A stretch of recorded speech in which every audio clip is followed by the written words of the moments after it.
What if the biggest migration story of this century has already started, and most of the world is pretending that it hasn't? This is not about the future.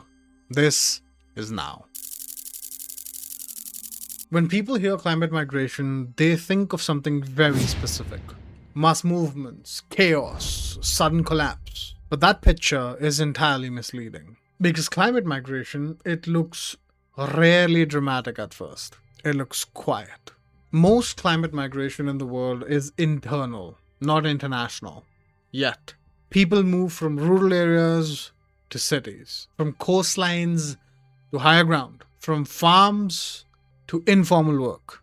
According to the World Bank, climate impact could force more than 200 million people to move within their own countries by mid-century if action remains limited. This is already happening, and it's accelerating. In 2022 and 2023 alone, extreme weather events displaced tens of millions of people. Data from the Internal Displacement Monitoring Center shows weather-related disasters now displace more people every single year than conflict. Floods, heat waves, droughts, and storms are not just environmental events. They are displacement events. People do not leave their homes because of temperature graphs. They leave because crops fail, water disappears, livelihood collapses. Research summarized by the IPCC shows climate impacts amplify existing vulnerabilities like poverty,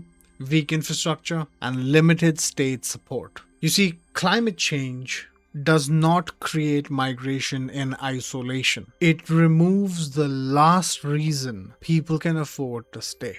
And here's something that is rarely explained clearly. Most climate migrants never cross international borders. The International Organization for Migration consistently finds that climate-related mobility is overwhelmingly internal. This matters. Why? Because border walls do not solve internal displacements. The problems begin when migration meets unprepared systems. Cities absorb people faster than they can provide housing, electricity, water, and jobs. The UN Habitat data itself shows climate-driven urbanization is accelerating faster than urban planning capacity in many regions across the globe. When governments fail to plan, migration gets politicized. And when it gets politicized, facts disappear. We're talking about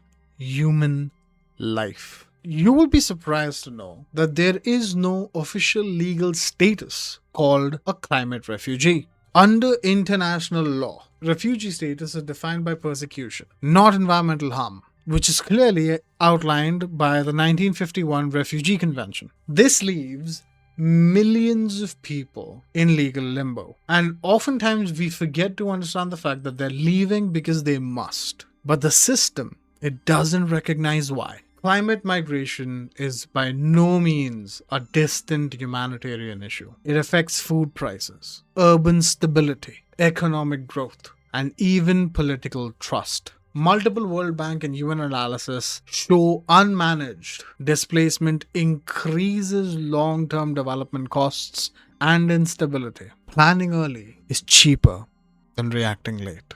Let's talk about what actually works. And this is the part that rarely ever makes headlines. Because hey, dooming and glooming is good for views.